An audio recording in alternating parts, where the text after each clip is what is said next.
რუბრიკა თქვენი ობიექტივი დღეს ამერიკული ტელევიზიის 13 ABC-ის მთავარი ინჟინერს 11 შვილის მამას ჯეისონ კლაკოს წარმოგიდგენთ.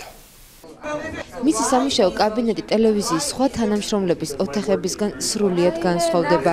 სათამაშოები, უამრავი ბავშვის ფოტოები და ბავშვური ხელით გამოყვანილი წარწერები. მამა, შენ ყველაზე მაგარი ხარ. ჯეისონი 11 შვილის მამაა. მრავალრიცხოვანი ოჯახიდან გამოყოლილი სითბო გარეგნულადაც ეტყობა. სახეზე მუდამ ღიმილი დასთამაშებს და სასიამოვნო მოსაუბრეცაა. 11 ბავშვიდან ბიოლოგიური შვილი მხოლოდ 2-ია. დანარჩენები მინდობით აღზრდით ყავს მიბარებული. 19 წლის უცოლო ყმაწვილი იყო, როცა 2 შვილი აიყვანა. When I grew up, my parents were foster parents, so we received kids into our home.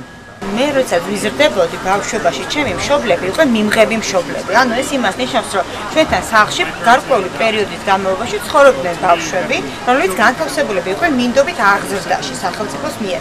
ეს იმას ნიშნავს, რომ ამ ბავშვებს ყავდა თავისი მშობლები, რომლებიც რაღაც ამა თუ იმ მიზეზის გამო იმ მომენტში ვერ უვლიდნენ თავის შვილებს. ამიტომ ისინი საცხოვრებლად მოდიოდნენ ჩვენთან.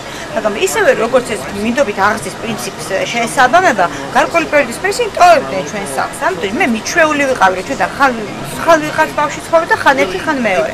მაგრამ ისინი ყოველთვის მიდიოდნენ საბოლოო ჯამში ჩვენგან. ამიტომ მე როგორც კი მუშაობა დავიწყე, ფული ცოტა გამიჩნდა და ვიქირავე თუ ვიყიდე ჩემი პირველი ბინა და ერთი ზედმეტი საძინებელი გამიჩნდა, მაშინვე დამბურძგლა, გადავწყვიტე რომ წავიდე და მეც გავხდე მიმღები მშობელი. მინდობით აღზრდა შვილად აყვანისგან ბევრი ნიუანსით განსხვავდება. პირველ რიგში ჯეისონი ცდილობს ბავშვები მის ბიოლოგიურ მშობლებთან დააახლოვოს, თუმცა როგორც წესი ეს არ გამოდის ხოლმე.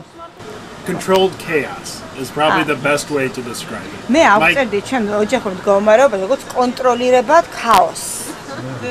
My kids range in age. The oldest is 18. მე და ჩემი მეუღლის შვილების ასაკებია 18, 16, 10, 9, 2, 7 წლის ბავშვი, 6, 5, 4 და 3 წლის. ჩვენი დღე არის ძალიან საინტერესო. როგორც ხედავთ, იმხელა სპექტრი გვაქვს წარმოდგენილი შვილების, რომ თინეიჯერების თავისი ინტერესები აქვს და თავისი გასართობები, პატარები ჯერ ახლა სკოლაში დადიან, ბაღში დადიან, ძალიან დიდი მრავალფეროვნებას უწევს ჩვენ სახლში. მაგრამ ყველაზე საინტერესო ის არის, რომ პირაობით გვაქვს გიგანტური სადილი. როდესაც ჩემი მეუღლე, ჩვენი ბავშვები და გარდა ამისა, ჩემი მშობლები, ჩემი და მისი ოჯახის წევრები ყველანი ერთად ვიკრიბებით და ერთად ვსადილობთ ხოლმე. სახელმწიფო შეღავათი კლაკოს ოჯახისთვის მხოლოდ ყოველთვიურ ფულად დახმარებაში გამოიხატება, თუმცა ეს თანხა ბავშვების აღზრდისთვის საკმარისი სულაც არ არის. The way our children came into our house is they were foster. ვინაიდან ბავშვები თავდაპირველად ჩვენ ოჯახში მოხვდნენ მინდობით აღზრდის პროგრამით, მათ ავტომატურად მოყვა სახელმწიფო დაზღვევა. მაგრამ მე ჩემი სამუშაო ადგილიდან გამომდინარე, მაქვს ჩემი საკუთარი დაზღვევა, რომელიც რაღაც გარკვეულ ნაწილს ფარავს ჩვენი საჭიროებების. მაგრამ დანარჩენი ჯანდაცვის საჭიროებები რაც აქვს ბავშვებს, იქიდან ისინი უკვე იფარება სახელმწიფო დაზღვევით.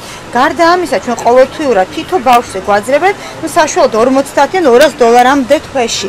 მაგრამ ეს არის სიმბოლური თანხა, რომელსაც მე და ჩემი მეუღლე ბანკში უგროვებთ ბავშვებს და უფრო ასეთ სახის რაღაცებში ვხარჯავთ, რომ მიყავს გასართო პარკში, ან დაშვათ დისნეილენდში თუ წავალთ. ანუ ეს არ არის ესეთი თანხა, რომელზეც შეიძლება რომ ეს ბავშვი რეალურად გაზარდო. პატარების აღზრდა ჯეისონის მეუღლეს აქვს მინდობილი. შესაბამისად, ის სამსახურში სიარულს ვერ ახერხებს. ამიტომ ოჯახის მატერიალური უზრუნველყოფა ჯეისონის პასუხისმგებლობაა. 11 შვილის აღზრდა თუნდაც ისეთ მოწესრიგებულ ქვეყანაში, როგორც ამერიკა, ბევრ სირთულეს უკავშირდება. თუმცა ის მუხტი, რომელიც ჯეისონს ყოველ დილით სახლიდან მოჰყვება, კიდევ ბევრ ამას შეაცლებინებს. ამბობს, რომ შესაძლებელია 11 შვილზე არც გაჩერდეს.